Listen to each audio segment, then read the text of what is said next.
کچھ قربانیاں انوکھی قربانیاں ہوتی ہیں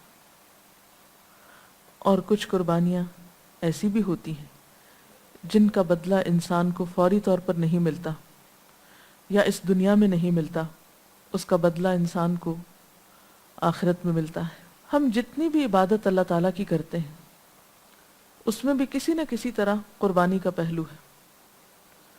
اور ہم عبادات کیوں بجا لاتے ہیں؟ نماز کیوں پڑھتے ہیں؟ روزہ کیوں رکھتے ہیں؟ حج کیوں کرتے ہیں؟ زکوٰۃ کیوں دیتے ہیں؟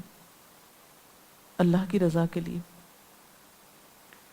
تو ان میں سے کوئی عبادت بھی ہو نہیں سکتی جب تک کہ ہم اس کے لیے قربانی نہیں کرتے۔ مثلا نماز پڑھنے کے لیے آپ کو اپنے وقت کی قربانی کرنی پڑتی ہے، اپنے کام کی قربانی کرنی پڑتی ہے، بعض اوقات اپنی کسی پسندیدہ ترین چیز کی قربانی کرنی پڑتی ہے، مثلا نیند ہم سب کو بہت پیاری ہوتی ہے۔ آپ فجر کی نماز کیسے پڑھ سکتے ہیں اگر آپ اپنی نیند قربان نہ کریں؟ اسی طرح مال کی محبت ہر شخص کے دل میں ہے، ہر انسان اس پر گواہ ہے کہ انسان مال کی محبت میں، جیسے کہ اللہ تعالیٰ قرآن پاک میں فرماتے ہیں کہ انسان مال کی محبت میں بہت شدید ہے،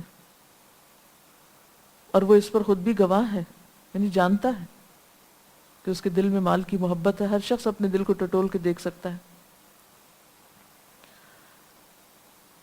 لیکن جب انسان اپنا مال اللہ کی راہ میں قربان کرتا ہے، اللہ کی محبت میں دوسروں پہ خرچ کرتا ہے، جیسا کہ قرآن پاک میں آتا ہے وَيُطْعِمُونَ الطَّعَامَ عَلَى حُبِّهِ مِسْكِينًا وَيَتِيمًا وَأَسِيرًا، کہ وہ اس کی محبت میں، یعنی اللہ تعالیٰ کی محبت میں اپنا مال خرچ کرتے ہیں مسکین اور یتیم اور قیدی پر، اور کیا کہتے ہیں انما نطعمکم لوجہ اللہ لا نرید منکم جزاء ولا شکورا، کہ ہم تو تمہیں صرف اللہ کے لیے کھلا رہے ہیں، تم سے کوئی بدلہ یا شکریہ نہیں چاہتے۔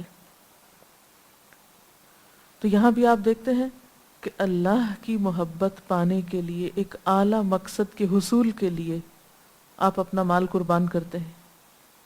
اسی طرح جب آپ روزہ رکھتے ہیں تو اس میں بھی آپ قربانی کر رہے ہوتے ہیں، اپنی خواہشات کی قربانی کرتے ہیں، اور انسانی خواہشات میں ایک شدید ترین خواہش کھانے کی خواہش ہوتی۔ اسی طرح حج کے موقع پر آپ اپنے اہل و عیال کو چھوڑتے ہیں، اپنا وطن چھوڑتے ہیں، اپنا کام کاروبار چھوڑتے ہیں، بہت کچھ قربان کر کے آپ وہاں پہنچتے ہیں، یعنی اللہ کے گھر میں پہنچتے ہیں۔ تو انسان کو ہمیشہ کچھ پانے کے لیے قربان کرنا پڑتا ہے، اور جب انسان کوئی چیز قربان کرتا ہے تو بظاہر وہ چیز اس کے ہاتھ سے جاتی ہوئی محسوس ہوتی، لیکن حقیقت میں اس کے بدلے میں اس کو، اگر وہ کام خالص اللہ تعالیٰ کی خاطر ہو تو اس سے کئی گنا زیادہ بڑا اجر ملتا ہے۔ اور اس کی مثال کیا ہے؟ مثلا ایک دانہ جب زمین میں، یا ایک بیج زمین میں بویا جاتا ہے تو اس کا سائز کیا ہوتا ہے؟ بہت چھوٹا سا سائز ہوتا ہے، لیکن جب وہ زمین کے اندھیرے میں جانا قبول کر لیتا ہے، اپنا آپ مٹاتا ہے، قربان کرتا ہے، تو آپ نے دیکھا ہوگا کہ ایک بیج سے جو ایک پودا نکلتا ہے یا ایک درخت پھوٹتا ہے، پھر وہ بعض اوقات سال ہا سال، اور کچھ درخت تو صدیوں تک بھی قائم رہتے ہیں۔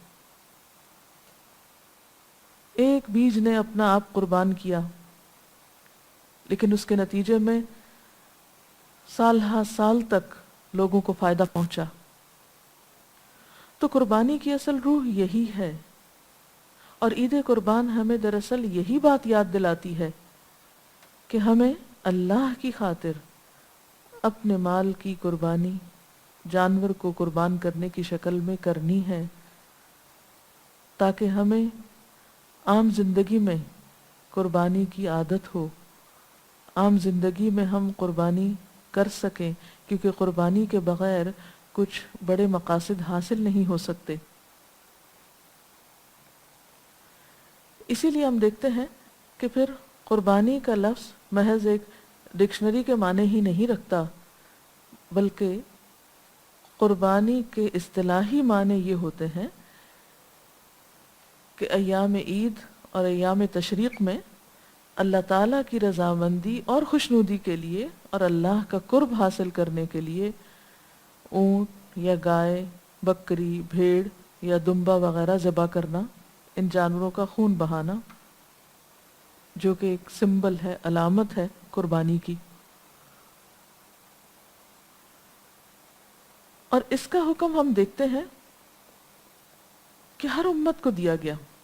قرآن پاک میں اللہ سبحانہ وتعالیٰ فرماتے ہیں لِكُلِّ أُمَّةٍ جَعَلْنَا مَنْسَكًا هُمْ نَاسِكُوهُ، ہر امت کے لیے ہم نے قربانی کا ایک طریقہ مقرر کیا جس طریقے کی وہ پیروی کرتی رہی. اسی طرح ہم دیکھتے ہیں کہ سب سے پہلے حضرت آدم علیہ السلام کے بیٹوں نے قربانی کی تھی. سورۃ المائدہ کی آیت نمبر 27 میں آتا ہے وَاتْلُ عَلَيْهِمْ نَبَأَ ابْنَيْ آدَمَ بِالْحَقِّ اذ قربا قربانا فتقبل من احدهما ولم يتقبل من الاخر، کہ ان کے سامنے آدم علیہ السلام کے دو بیٹوں کا واقعہ بیان کیجئے کہ جب ان دونوں نے قربانی کی تھی. گویا قربانی کا طریقہ حضرت آدم علیہ السلام کے وقت سے ہی چلا رہا ہے. تو ان کے دو بیٹوں نے قربانی کی اور ان میں سے ایک کی قربانی قبول کر لی گئی اور دوسرے کی قربانی قبول نہ کی گئی. اسی طرح ہم دیکھتے ہیں کہ اللہ کے رسول صلی اللہ علیہ وسلم کو بھی قربانی کا حکم دیا گیا. سورۃ الکوثر میں آتا ہے فَصَلِّ لِرَبِّكَ وَانْحَرْ، اپنے رب کے لیے نماز پڑھیے اور قربانی کیجیے.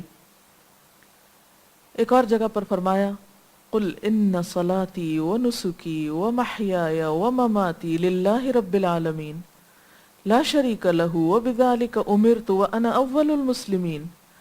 آپ کہہ دیجئے بے شک میری نماز اور میری قربانی اور میرا جینا اور میرا مرنا اللہ رب العالمین کے لیے ہے، اس کا کوئی شریک نہیں اور میں سب سے پہلا مسلمان ہوں. قربانی کی سنت جس کا آغاز آدم علیہ السلام کے زمانے میں ہو چکا تھا اور مختلف شکلوں میں باقی امتوں میں بھی رہا، اس کا عملی نمونہ ہم نبی صلی اللہ علیہ وسلم کی زندگی میں دیکھتے ہیں. ابراہیم علیہ السلام کی سنت کیا ہے، آپ کا طریقہ کیا ہے، اور اس قربانی کا تعلق ابراہیم علیہ السلام کے ساتھ کس طرح ہے، اس کے بارے میں انشاءاللہ ہم اگلی نشست میں گفتگو کریں گے تفصیل کے ساتھ.